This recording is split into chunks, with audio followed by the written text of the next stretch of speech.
Ladies and gentlemen, that's a picture wrap on Bill Skarsgård that's given the hand. I remember when we wrapped the first movie, the last day of the shoot, feeling like we did something special here. Cheers, guys. Cheers. But you don't dare to trust that feeling because you're like, oh, what if you're wrong? What if this is a disaster? And what if your performance is a disaster? But then it shattered every expectation I think anyone had on it. Obviously, it's a big deal to see that your vision succeeded. It also gives you a lot of confidence for the bets that you're making on the second one, because you know what works and what doesn't. Andy and I were talking about potential ideas for the sequel even when we were doing the first one, because we knew that we were going to do the second one. And action. Yeah, that's beautiful. With chapter 2. I always wanted to make a scarier movie and crank up the horror aspects of it.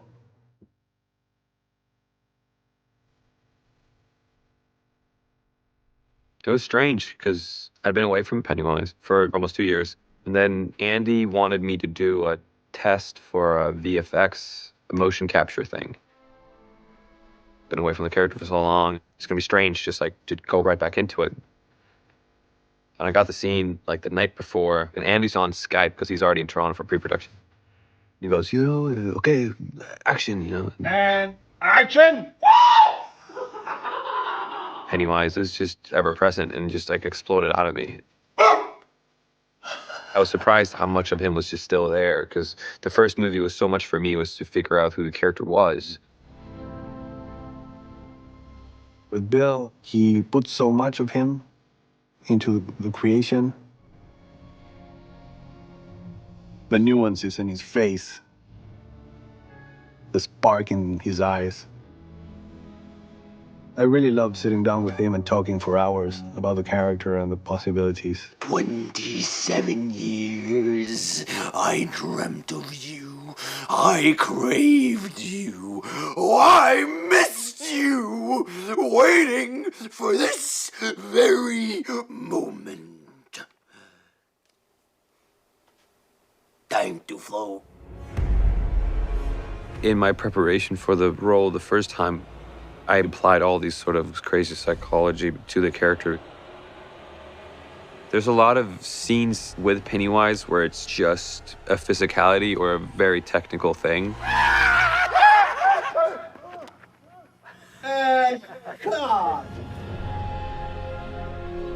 It's a tremendously physical performance. He works really hard. It's just amazing. It's balletic. It's so good. The scenes that I tend to really prefer are the ones where you could, be a little bit more, subtle's the wrong word for this character, I think, but where you can be a little bit more nuanced, maybe. There's definitely more of those scenes in this one than there were in the first one. A little closer. 1, 2.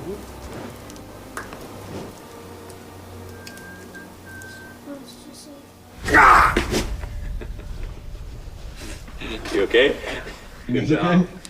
Let's do it. Let's right here. The Pennywise that we meet in the second movie is different from the book. He's very defensive in the book. He's offensive when they're kids, and when they come back, he's sort of trying to scare them off. So that shows weakness instantly, because he obviously doesn't want them to be there, because they do pose a threat to him because they almost defeated him the first time. Grab hands. And that works in the book, but because of the way we're telling the story now in the 2 separate films, this Pennywise, he really wants them back. He's missed them. Thank you for bringing them all back. I can smell their fear. I know what you are. That's why I'm not afraid. Obviously, that would make for a pretty boring movie if all they do is, oh, this is what we did the first time and did this exact same thing. So for me, it was really important that Pennywise needs to be this sort of arch villain. Oh, I know what you are. A madman. He needs to be scary and he needs to be threatening. So that was one of the challenges that we had to address. I used Pennywise as a door opener for all the other things that these kids are scared of. And Andy made the right decision to actually broaden the scope, and the kids see transformations of Pennywise that are his own artistic creations, but they still relate to the various fears and phobias of the kids.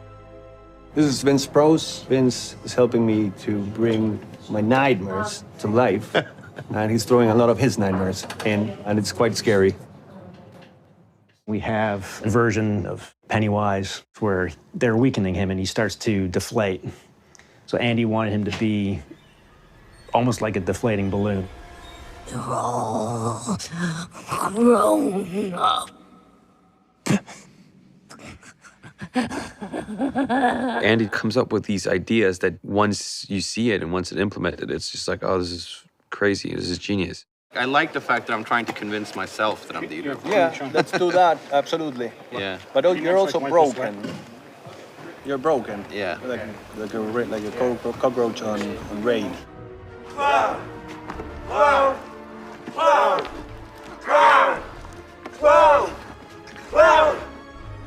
The idea was to get a small child to play the body part of Bill. And then we had a replica of the kid's body. And that was known as Pancake Head. This is what is known in Stephen King's universe as the Ritual of Chud. And the Ritual of Chud is when you staple intergalactic entity's head to a piece of volcanic... Just like that. It worked. Finally, he becomes the spider.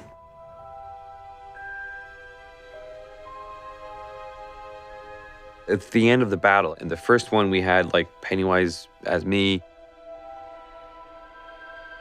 We needed to up that, you know? Like, they're adults. The physicality needs to be more threatening.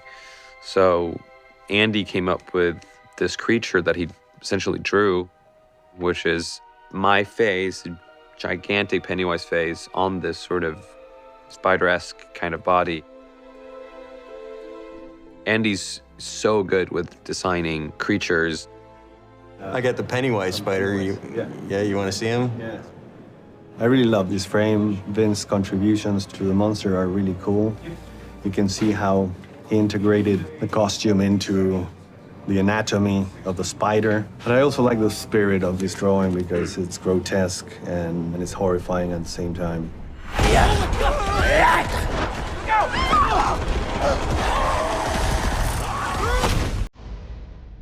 Now you're the one who's afraid. At the end of the first movie, Pennywise for the first time feels fear himself. And that's why his last line in the movie is fear. It's him realizing what that feeling is. Fear.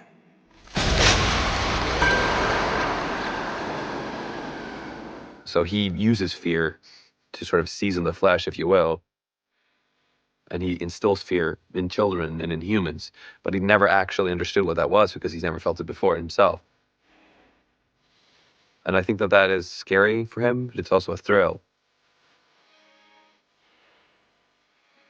So it's a craving. He craves the losers that are now adults. Because if this creature and this entity has lived for millions and millions of years, it's a high to have an opponent that's matched him. I feel like the way this movie ends, at least from my perspective and the character, he plants things and there's reasons for why things are happening. And when the kids that are now adults, when they think they're in control, they're actually not in control. And this is really scary. If you talk about